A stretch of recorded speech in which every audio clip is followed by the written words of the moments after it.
United Boro People Organization खौसेथि बर' सुबुं आफादनि 9थि बोसोरसालिया जुथुमा एनुवेल कनफारेन्स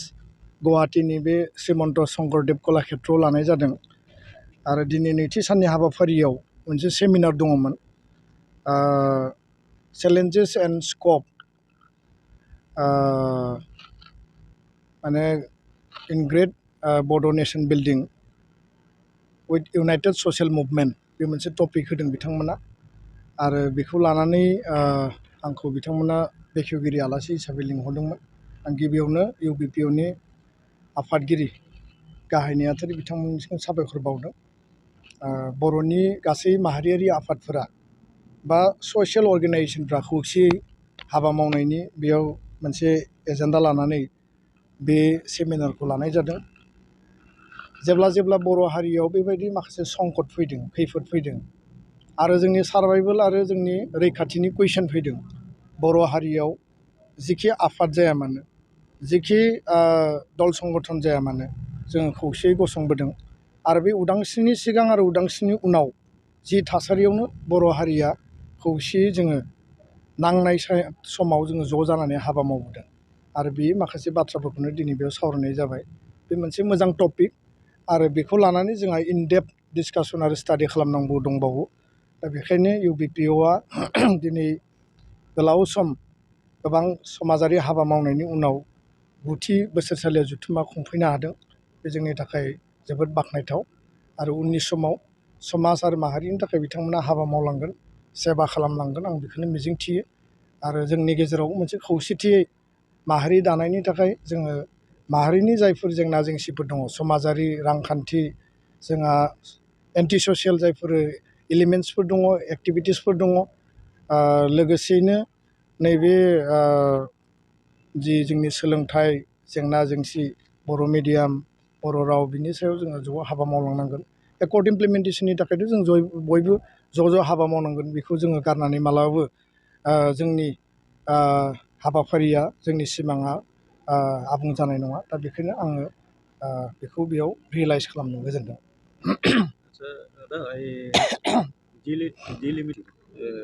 लोगोसे उदालगुरि डेलिमिटेसन समस्ति दाफामफिननाय बेखौ इलेक्सन कमिसन अफ इन्डिया भारतनि बिसायख'थि आय'गा फोसावदों 1 जानुवारिनिफ्राय बिनि जि अर्डार अधिघोषणाया आरम्भ जाबाय आरो बेबायदियै आसामनि 126टा समस्ति आरो 14टा लकसभा समस्ति बेखौ एरिया बिनि भिलेज बिनि पपुलेसन गासैखौबो नायनानै बे दाफामफिननाया जागोन आरो बांसिन बेयाव इम्पर्टेन्स होदों जे जिल्लानि सिङाव बा मोनसे प्रशासनिक एडमिनिस्ट्रेसननि सिङाव समस्तिफोरखौ बोरै थिग खालामनानै लाखिनो हायो दा बेखायनो बिटिआरआव सिगाङाव जोङो सलिड आरो पार्शियेलि माने आबुङै आरो माने खावस्लिङै प्राय 18टासो समस्ति दङमोन दा बेखौ दाजाब दानख' खालामनानै 14टा समस्ति एसेम्ब्लिनि समस्ति बेयाव दिन्थिनाय जों नुदों आरो 2 लकसभा सिट क'क्राझार आरो उदालगुरि बेयाव दिन्थिनाय जों नुदों आरो बे खसरा बा बे ड्राफ्टआ जाबाय 2001 सननि पपुलेसन सेन्सासखौ लानानै डिलिमिटेसन एक्ट 2002 बे मोनसे आयेननि गेजेरजों 2007 आरो 8आव बे ड्राफ्टखौ फोसावनाय जादोंमोन आरो बे ड्राफ्ट मथे आसामनि समस्तिफोरनि जि माने गासै महर मुस्रिखौ जों दायो नुबाय दा बाथ्राया जाहैबाय मा जे इलेक्सन कमिसना जि मोनसे अर्डार फोसावदों बे अर्डारजों गोदानै माखासे हाबाफारिफ्रा जागोन आरो बेयाव rules regulation terms and condition norms बिथांमोना दाबो फोसावाखै फोसावगोन दल संगठनफोरनिफ्राय बिथांमोना हियारिं लागोन रिकमेन्डेसन लागोन एडभाइस साजेसन लागोन आरो गुबुन जायगाखौ बिथांमोना भेरिफाइ खालामगोन बे हाबाफारिया खोब सम्भब जों मिथिनायाव 6-8 मासनि गेजेराव जोबगोन जोङो मोनसे बेबायदि मोनसे आइडिया खालामदों दा बाथ्राया जाहैबाय मा जे 2007नि जि ड्राफ्ट बे ड्राफ्ट मथे जुदि हाबा मावोब्ला बे ड्राफ्टखौनो एसेल' माइनर मडिफिकेसन खालामनानै जुदि हाबा मावोब्ला 2007नि जि ड्राफ्टआव दङ मा जे क'क्राझार लकसभा समस्तिया जोङो 75 बोसोर भारत उदांस्रिनि उनाव इन्डियान पार्लियामेन्टआ जेला दाजादों आरो भारत आसामनि जि माने एसेम्ब्लिखौ जेला दानाय जादों क'क्राझार लकसभाखौ जोङो एसटि ट्राइबेल बा बर'फोरनि थाखाय मोनबोदों आरो 545 लकसभा समस्तियाव बा एमपिनि गेजेराव क'क्राझारनिफ्राय बर' मानसिया थांनानै दिल्लीयाव बर' हारिनि ट्राइबेलनि इन्टारेस्टआव खोथा बुंहैदों बे जोंनि फान्डामेन्टेल पलिटिकेल आरो कनस्टिटिउसनेल मोनसे राइट दा बे जि ड्राफ्ट बे ड्राफ्टआव क'क्राझार समस्तिखौ डिरिजार्भ बा आनरिजार्भ खालामनानै अपेन देखायनाय जादों आरो उदालगुरिखौबो अपेन देखायदों दा बेखायनो जोंनि दाबिया जाबाय जे क'क्राझारा खुनु कारनाव डिरिजार्भ आनरिजार्भ जानो मोना बे स्टेटासखौ एज इट इज थानांगौ आरो बे जिहेतु 6 सिडुलनि सिङाव डिफु समस्तिया डिमा हासाव आरो कार्बि आंलं 6 सिडुलनि सिङाव डिफु समस्ति लकसभा क'क्राझारा 6 सिडुल समस्तिनि सिङाव दा 6 सिडुल एरेन्जमेन्टआ इन्ट्रेस्ट अफ द ट्राइबेल आरो ट्राइबेलनि प्रटेक्शन राइट्स एन्ड प्रिभिलेजखौ नोजोर होनानै 6 सिडुल क्रिएसन खालामदों जेराव ट्राइबेल थायो बेनो जुदि एसटिनिफ्राय बन्सित जायोब्ला जेराव ट्राइबेलनि प्रटेक्शननि बाथ्रा कनस्टिटिउसना होदों बेयाव जुदि एसटिनि माने राइट्सआ जुदि गैया जायोब्ला बेखौथ' जों मालाबाबो मानिनो हाया दा बेखायनो जोङो उइदाउट एनि कमप्रमाइज जोंनि स्टेन्डआ क्लियार जों बेयाव आपस खालामनाय नङा जे क'क्राझारा एज इट इज बियो माने समस्तिया बाहाल थानांगोन आरो बेयाव ट्राइबेलनि पपुलेसना खमायदों ओरै जादों बे जिखिनि बाथ्रा बुंदों ट्राइबेल पपुलेसना खमायाखै बेयाव सोरबा एनक्रस खालामदों इलिगेलि सन्देहजनक नागरिकफ्रा दिनै हाबफैबाय आरो बिनि थाखायनोथ' गोबां समाव दाङाबाजि जाबाय माहारियारि दाङाबाजि जे जोंनि जायगाखौ सोरबा दखल खालामनो नागिरदों जोंनि बेलेन्ड ब्लकनि ट्राइबेलनि हाखौ एनक्रस खालामदों आरो बे एनक्रस खालामनायखौ सरकारा प्रटेक्शन होनांगौ जायफोर एनक्रस खालामदों इलिगेलि एभिक्सन खालामनांगौ बे जोंनि दाबि खिन्थु बेखौ खालामनो थाङैयावनो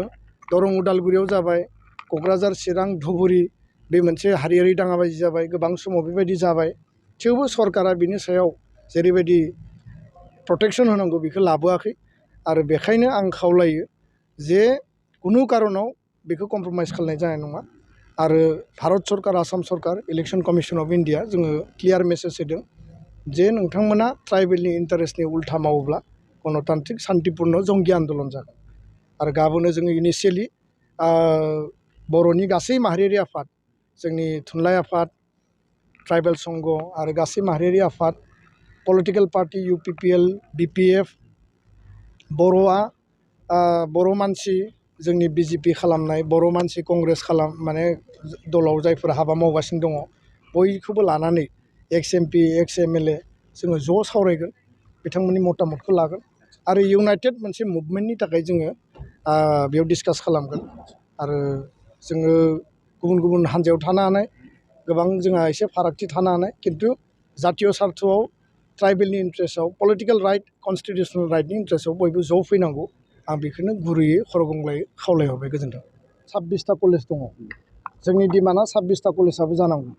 एडिसनेलि जों बुंदों मा जे लखिमपुर धेमाजि आरो कार्बि आंलंआव जेराव ट्राइबेल स्टुडेन्ट बा बर' स्टुडेन्टआ मैखोमै दङ बेबायदि जोङो 8-10खानसो कलेजनि लिस्ट होदों दा टटेल जोंहा 35निफ्राय 40 कलेजनि लिस्ट दङ बेखौ जोङो सरकारनो होदों सरकारा गासिबो तथ्यखौ लाजोब्बाय दा जों बुंदों जे वाइ अनलि 10 कलेजेस दा बिथांमोना बुंदों जे फार्स्ट फेजआव जोङो बाजेट हिसाबै जोंनियाव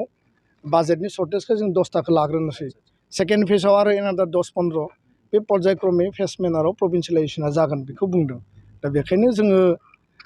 बुंदों जे नोंथांमोना जि मावनो नागिरदों क्लियार काट पलिसिनि गेजेरजों माव आरो टु माच डिले जाबाय गोबां लेहेम जादों दा बेखायनो जोंनि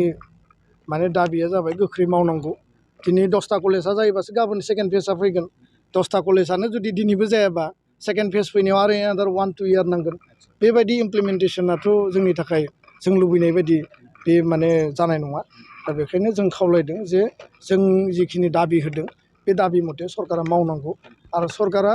मावनो होननानै जिहेतु जोंनो प्रतिश्रुति होदों बे हिसाबै इमप्लिमेन्ट खालामनायखौ जों लुबैयो गोजोन्थों पोस्ट नट अनलि पोस्ट प्रभिन्सियेलाइजनि बाथ्रा बुङाखै जों कलेज प्रभिन्सियेलाइजनि बाथ्रा बुंदों 2017-18नि एक्टआव पस्ट प्रभिन्सियेलाइजेसनमोन जायनि थाखाय सोरबा टिउटर जादों सोरनिबा माने पस्टआ जादों सोरनियाबा जायाखै कलेज जानाय माने जों गासैबो पस्टखौ मोनलांगोन आरो जेराव माने मावनानै दङ बिथांमोनखौबो माने नायनाय जागोन आरो जेराव गैया बिनि थाखायबो पस्ट क्रिएसन खालामनाय जागोन माने जोंहा कलेजआ पार्मानेन्टलि माने सेटेल जागोन दा बेखायनो नर्म्स थानाय नर्म्स गैयै बे गासैखौबो लानानै सरकारा नायबिजिरगोन भेरिफाइ खालामगोन आरो मानि थाखाय मा डिसिसन जानांगौ उननि समाव थुनलाइ आफाद एबसु जों बयबो जयै सावरायगोन आरो जोंनि स्टेन्डखौ जों क्लियार खालामगोन।